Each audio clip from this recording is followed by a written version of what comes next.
जय श्री कृष्ण विद्यार्थी मित्रों, केम छो बधा मजामां ने? पाक्कू?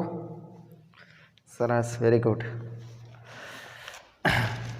चलो मित्रों, स्वाध्यायना दाखलामां ज आगळ वधी। स्वाध्यायना 12मा दाखलाथी आज आपणे शरूआत करशुं, बराबर? तो निराते रकम बाळको डिस्प्लेमां जोवो अने पछी आपणे आगळ डेटा लखता जईए अने गणता जईए, बराबर?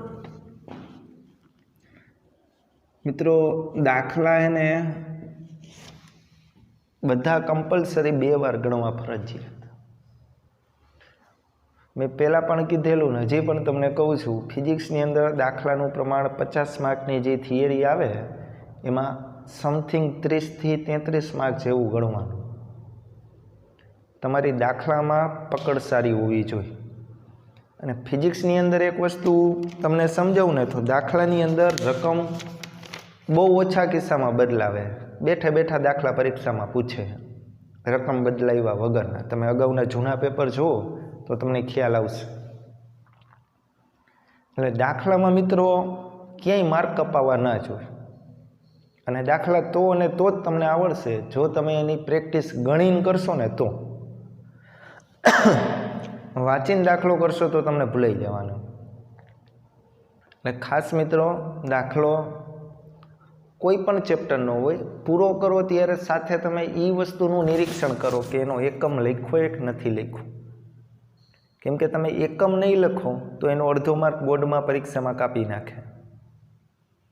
आवी नानी नानी वस्तुनुं ध्यान आपो तो दाखला फिजिक्सनी अंदर गणवा सहेला।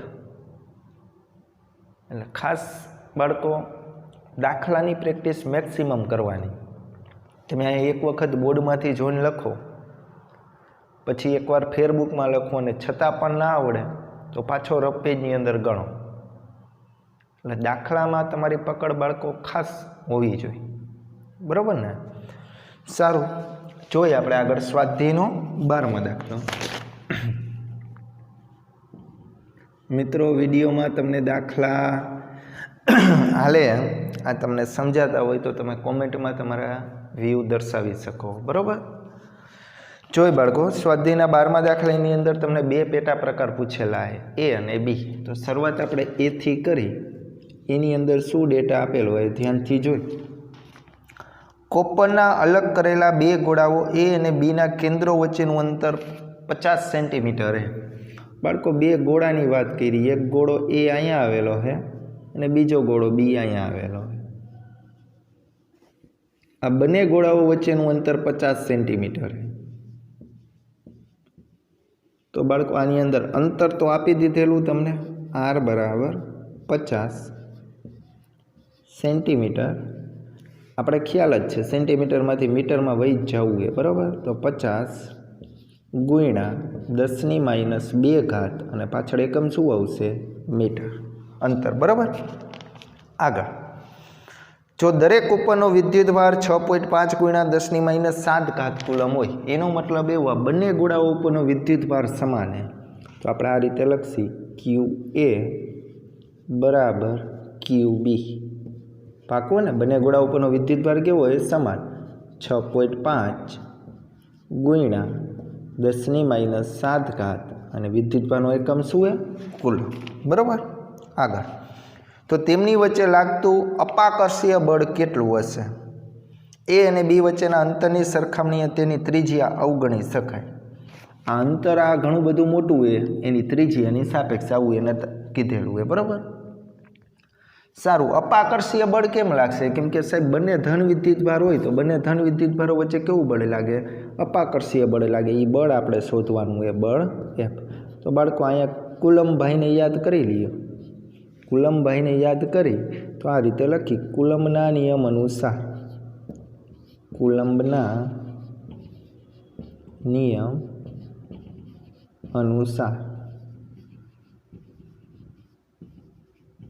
बोलो ना बाळको कूलमनो नियम? तो के साहेब F बराबर के अहींया QA QB अपॉन R²। पाको ने? कूलमना नियमनुं सूत्र। पर QA और QB तो समान है ना, तो आ रीते लखाय F बराबर के ક્યુનો સ્ક્વેર અપોન આર સ્ક્વેર. બરાબર. સારું. એફ હેમણ કેની કિંમત મિત્રો તમે જાણો 9 ગુણ્યા 10⁹. ક્યુ તો આપણે રકમમાં આપેલો હોય 6.5 ગુણ્યા 10⁻⁷ અને એનો મિત્રો સ્ક્વેર. ખ્યાલ આવે બધાને?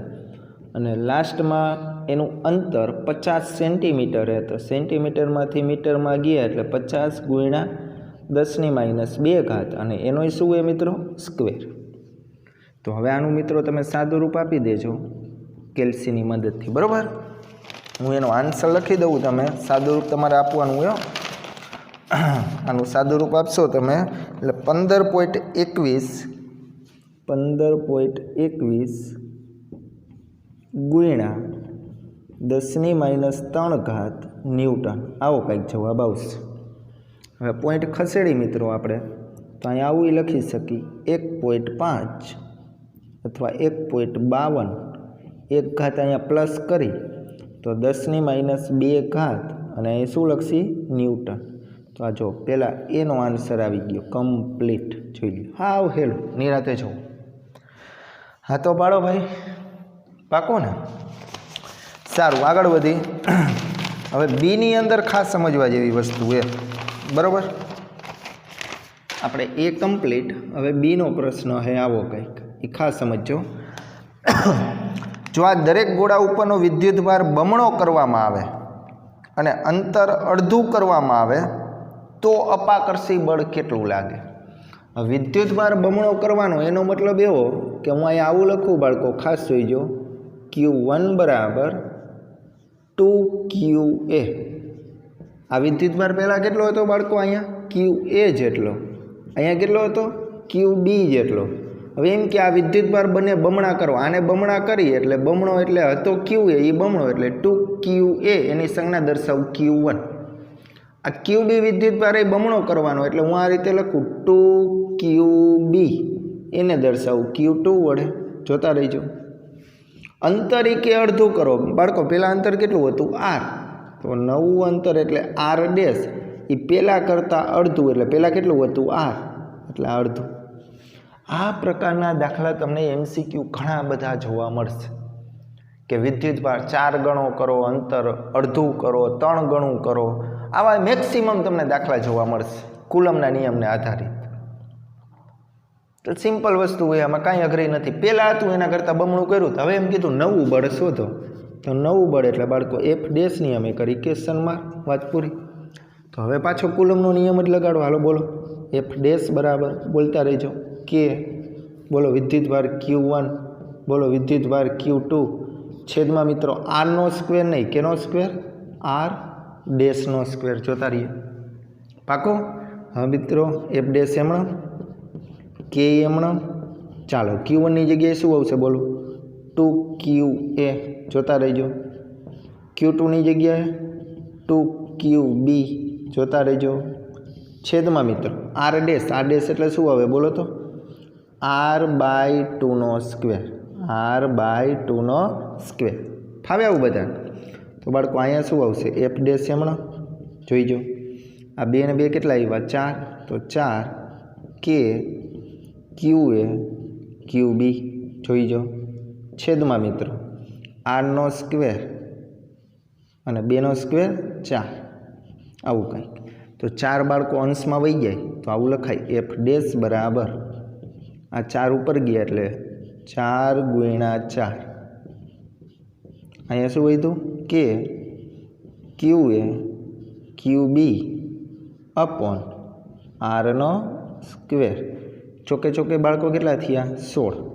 તો F ડેશ બરાબર અહીંયા આવ્યા 16 ગુણ્યા. હવે આ જુઓ તો કે QA QB upon R square, એ તો આ રહ્યું કે QA QB upon R square. એનો બાળકો તમને જવાબ કંઈક આવો મળ્યો તો જો આ રહ્યો. ડન. હવે ડાયરેક્ટ જ જવાબ લખી નાખવું 1.52 ગુણ્યા. હા ને? હવે અહીં કિંમત મૂકવાની જરૂર નથી, મૂકો તો આ જ જવાબ આવશે 1.52 ગુણ્યા 10⁻². અને બાળકો આનું સાદું રૂપ આપી દઈજો તો નવું બળ તમને કંઈક મળશે. F ડેશ બરાબર 24.336. 33.6 ગુણ્યા 10⁻2 અને પાછળ એકમ શું આવશે? ન્યૂટન. ડન. કદાચ એક પોઈન્ટ આગળ આપણે ખસેડવો હોય મિત્રો તો આપણે શું કરશું બોલો જોઈએ? 2.24 પોઈન્ટ હતા ને, ખ્યાલ આવે ને બધાને? સમજાય તો અહીંયા હું આવી રીતે આમ લખું 2.43 આવું લખું તો અહીંયા શું થાય? 1 ઘાત પ્લસ કરવાની તો અહીંયા 10⁻- કેટલી ઘાત આવશે? 1 ઘાત અને પાછળ એકમ શું આવશે? ન્યૂટન. માઇનસ.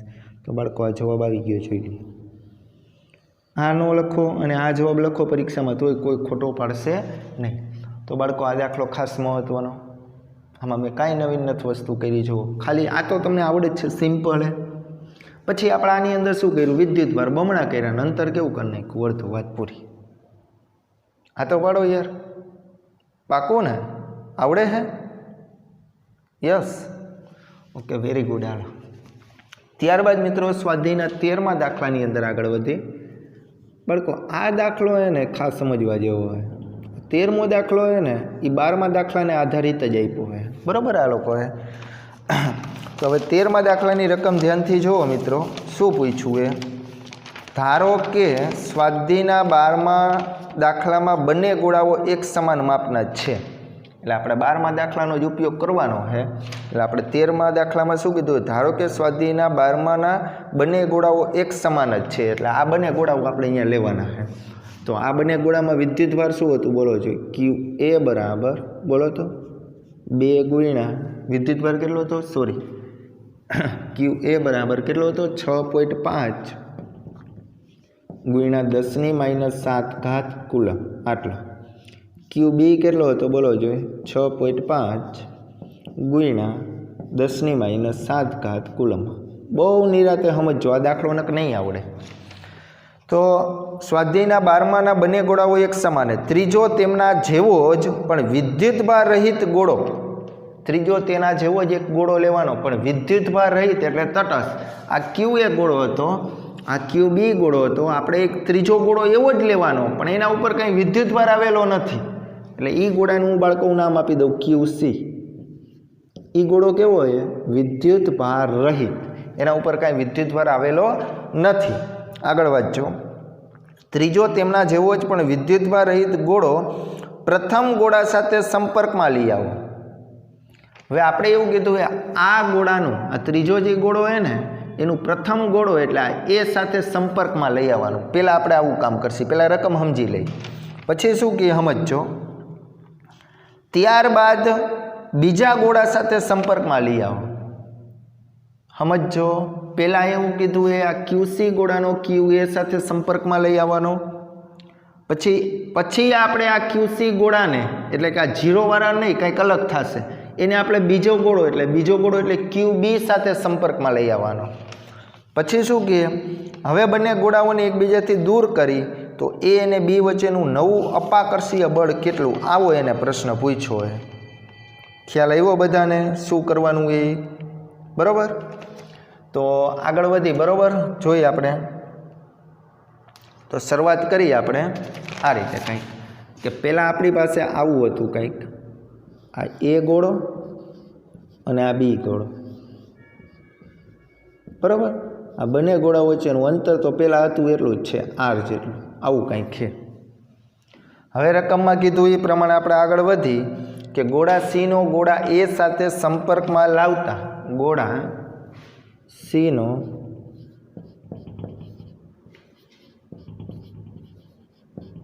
ગોળા A સાથે સંપર્કમાં લાવતા.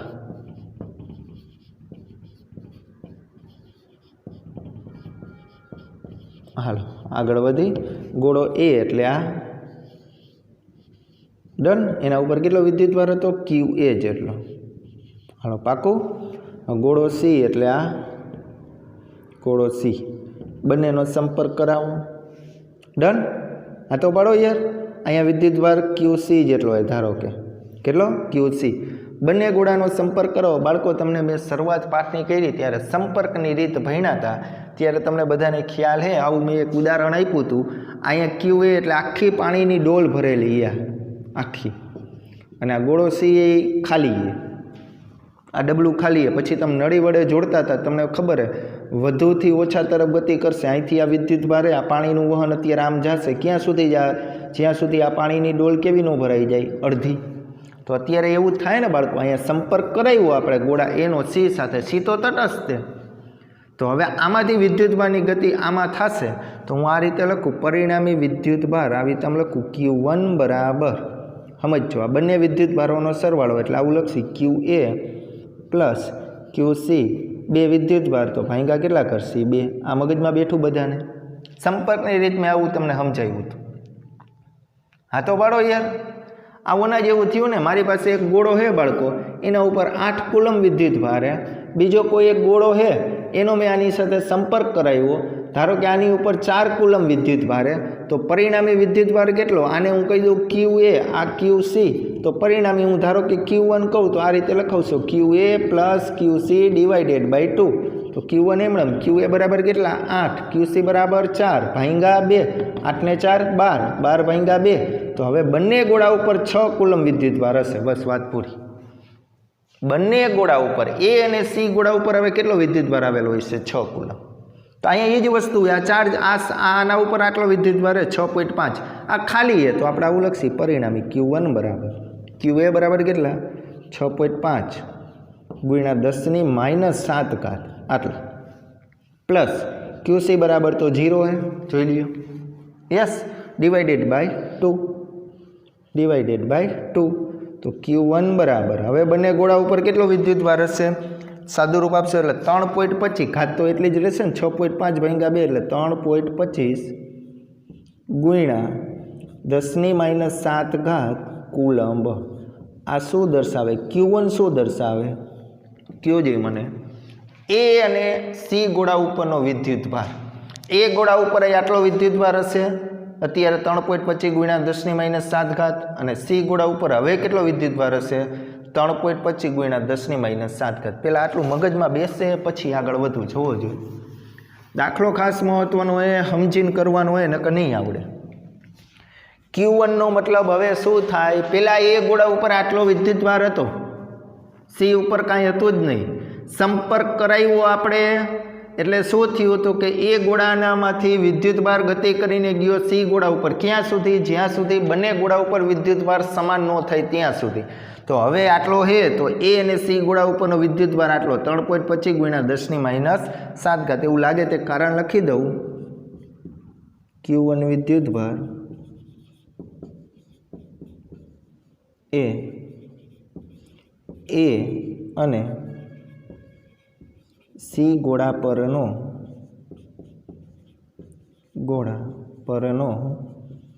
વિદ્યુતભાર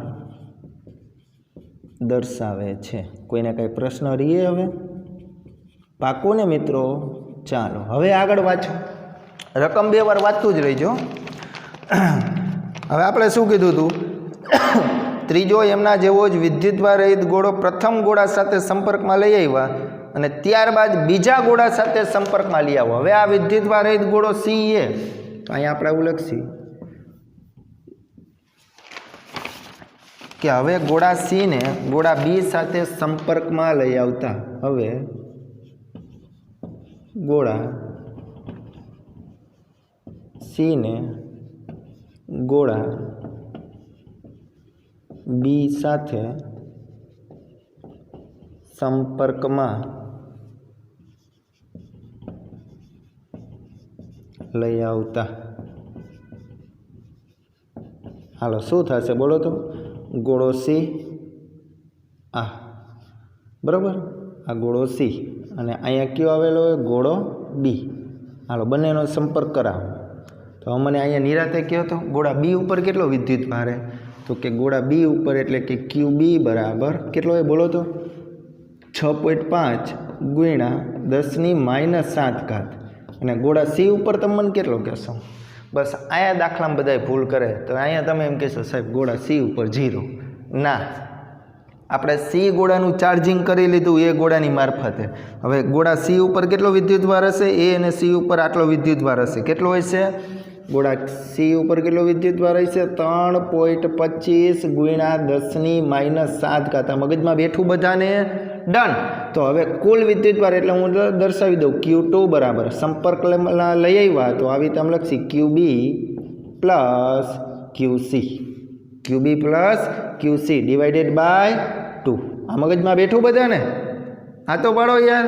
યસ Q2 એમણો હાલો બોલો QB કેટલો હોય 6.5 ગુણ્યા 10⁻⁷ QC કેટલો બાળકો 3.25 ગુણ્યા 10⁻⁷ અને ડિવાઇડેડ બાય કેટલા બાળકો 2.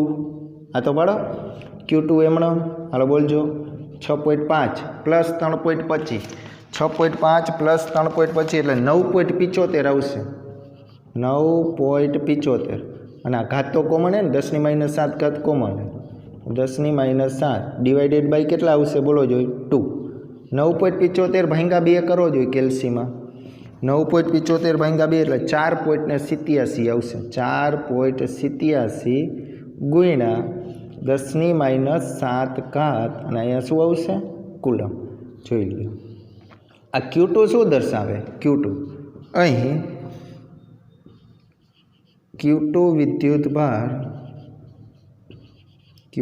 વિદ્યુતભાર ગોળા B અને C પરનો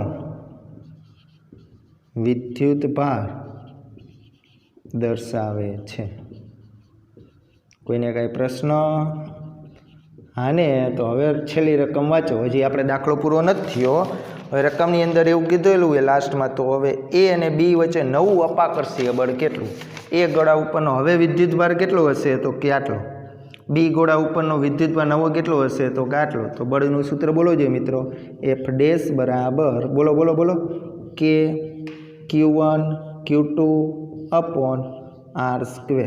ડન. F ડેશ એમણો કેની કિંમત બોલો તો 9 ગુણ્યા 10⁹ Q1 કેટલો લેશો 3.25 ગુણ્યા 10⁻⁷ Q2 બોલો તો મિત્રો 4.87 ગુણ્યા 10⁻⁷ અને ભૂલ ના કરતા અંતર ને પહેલા દાખલાનું હતું ને એ જ લેવાનું. પહેલા દાખલો એટલે કયો 12માં અંતર કેટલું હતું 50 સેન્ટીમીટર. એટલે અહીં દર્શાવી દઉં એવું લાગે તો R બરાબર 50 ગુણ્યા 10⁻² મીટર.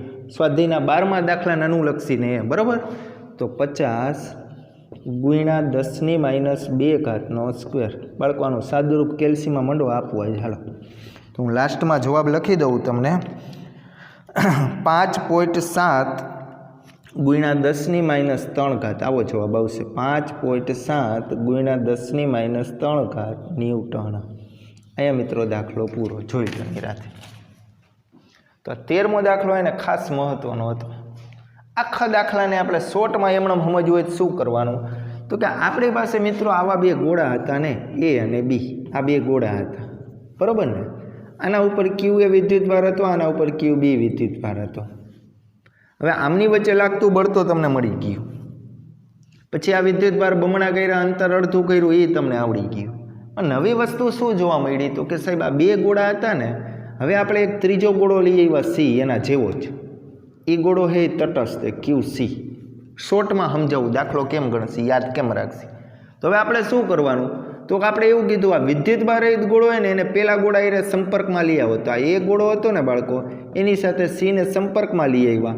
એટલે આપણે નવો વિદ્યુત આ QA આ QC હતો, નવો વિદ્યુતભાર આપણે Q1 મળ્યો. શું મળ્યો Q1. હવે શું કીધું હવે વિદ્યુતભાર ગોળા C ને એટલે કે આ હવે C જે ગોળો હતો ને એના ઉપર હવે કંઈક વિદ્યુતભાર આવી ગયો.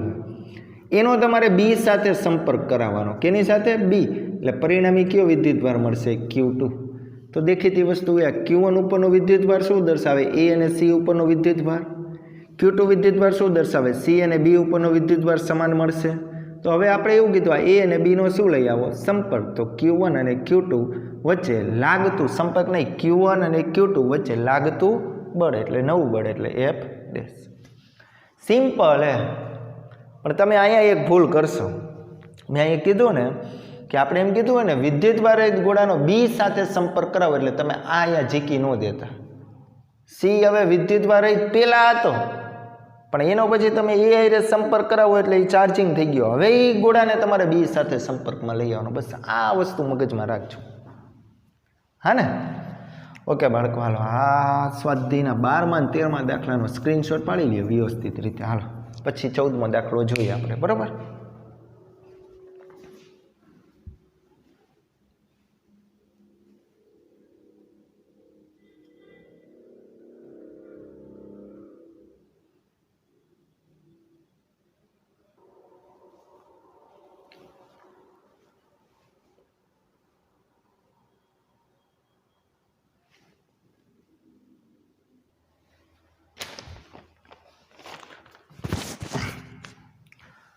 તો ત્યારબાદ બાળકો સ્વાધ્યાયના 14મા દાખલાની ઉપર ડિસ્પ્લેમાં રકમ જુઓ છે એમસીક્યુ પ્રકારનો એમસીક્યુ પ્રકારનો એમસીક્યુ. એટલે કહેવાનો મતલબ દાખલો એ એમસીક્યુ જેવો હોય. આવા દાખલા પરીક્ષામાં પૂછાઈ શકે. નિરાતે સમજવા જેવો. શું કે આકૃતિમાં સમાન વિદ્યુત ક્ષેત્રમાં 3 વિદ્યુત ભારોની ગતિ દર્શાવી. તમે અહીંયા જોઈ શકો આકૃતિમાં સમાન વિદ્યુત ક્ષેત્રમાં 3 વિદ્યુત ભારો 1, 2 અને 3ની ગતિ દર્શાવી છે. બરાબર? હવે આની અંદર શું કીધું છે? 3 વિદ્યુત ભારોના ચિહ્ન આપો. 3 વિદ્યુત ભારોના નિશાની દર્શાવો. આમાંથી 3માંથી કયો વિદ્યુત ભાર ધન હશે અને કયો વિદ્યુત ભાર ઋણ હશે? કેમ કે વિદ્યુત ભાર 3 જ આપણે અહીંયા આપ્યા પથ 1, 2 અને 3. એના આધારે આપણે એવું કહેવાનું કે આ પહેલા પથ, બીજો પથ અને આ ત્રીજા પથમાં કયો પથ ધન વિદ્યુત ભાર ધરાવતો હશે અને કયો પથ ઋણ વિદ્યુત ભાર ધરાવતો હશે. તો આકૃતિ ઉપરથી તમે એવું મિત્રો જોઈ શકો. અહીંયા ધન પ્લેટ આવેલી, અહીંયા ઋણ પ્લેટ આવેલી. આ પહેલો વક્ર અને બીજો વક્ર એની ધન પ્લેટ તરફ એને ગતિ કરે, જો આકર્ષણ પામે એના તરફ નમેલા. જો આ ધન પ્લેટ તરફ પહેલો અને બીજો વક્ર. તો એના ઉપરથી તમે એવું કહી શકો આ પહેલો અને બીજો વક્ર એ ઋણ ભારિત ઇલેક્ટ્રોનનો બનેલો હશે. એટલે કે આ પહેલો અને બીજો વક્ર ઋણ ભારિત હશે, આવું કહી શકીએ. કેમ કે ધન અને ઋણ વચ્ચે શું થાય બાળકો? આકર્ષણ. હા ને? અને આ ત્રીજો વક્ર હશે ને એ ધન ભારિત હશે. કેમ કે અહીંયા ઇલેક્ટ્રોનની પ્લેટ આવેલી જો એની તરફ નમેલો હોય, તમે જોઈ શકો. તો એ કારણ મેં આપી દીધું. એ ધન પ્લેટ તરફ વાંકા વળતા કણો, ધન પ્લેટ તરફ વાંકા વળતા કણો 1 અને 2 પરનો વિદ્યુતભાર ઋણ, આના ઉપરનો બંને ઉપરનો વિદ્યુતભાર કેવો હશે? ઋણ. અને ઋણ પ્લેટ તરફ વાંકા વળતા કણ 3 ઉપરનો વિદ્યુતભાર કેવો હશે? ધન. આ ખ્યાલ આવી ગયો. પહેલો અને બીજો વક્ર એ કેવો હશે? ઋણ ભારિત અને ત્રીજો વક્ર કેવો હશે? ધન ભારિત. તો પહેલો પ્રશ્નનો આન્સર આપણે લખી નાખ્યો આ સ્વરૂપે. સહેલું હાવ. બરાબર? સારું, આગળ. હવે એવું છે તો એમ કે કયા કણ માટે વિદ્યુતભાર અને દળનો ગુણોત્તર મહત્તમ હશે? કયા કણ માટે? આ 3 કણ આપેલા એમાં વિદ્યુતભાર અને દળનો ગુણોત્તર મહત્તમ હશે. આવો પ્રશ્ન પૂછ્યો હોય બાળકો. આ વસ્તુ સમજવા જેવી ખાસ. તમને બધાને આ સૂત્ર ખ્યાલ F બરાબર M. આ બધાએ જોયેલું એ લગભગ. F બરાબર M જોયું હોય ને બધા?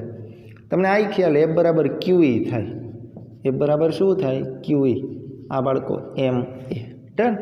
હવે બાળકો આમાંથી એને કરતાં કરું તો A બરાબર તમે મને આવું લખાવશો QE/M. આવું લખાવશો.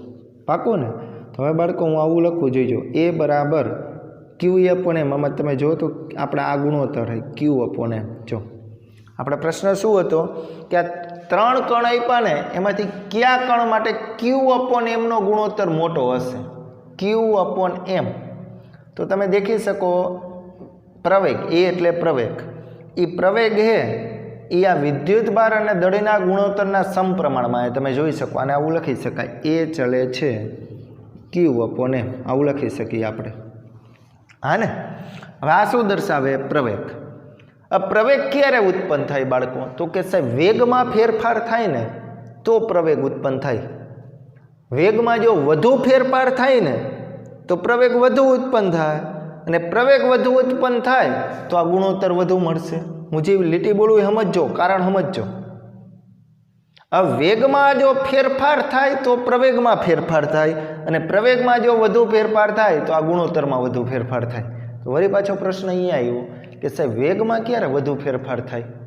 તો કે સાહેબ સ્થાનાંતરમાં વધુ ફેરફાર થાય ને, એટલે કે સ્થાનાંતર વધુ હોય ને, સ્થાનાંતરમાં વધુ ફેરફાર થાય ને તો વેગમાં વધુ ફેરફાર થાય, વેગમાં વધુ ફેરફાર થાય ને તો પ્રવેગમાં વધુ ફેરફાર થાય, અને પ્રવેગમાં વધુ ફેરફાર થાય ને તો આ ગુણોત્તરમાં વધુ ફેરફાર થાય.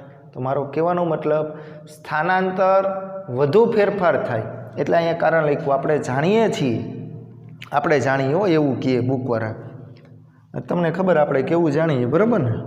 હા ને, આપણે જાણીએ છીએ કે સ્થાનાંતર ક્યુ અપોન એમના સમપ્રમાણમાં હોય. હવે મેં અહીંયા ડાયરેક્ટ લખ્યું સ્થાનાંતર એ ક્યુ અપોન એમના સમપ્રમાણમાં. એ કેમ આવ્યું ને મેં તમને અહીંયા સમજાવ્યું, એવું લાગે તો અહીં રાઉન્ડ કરીને લખી નાખજો.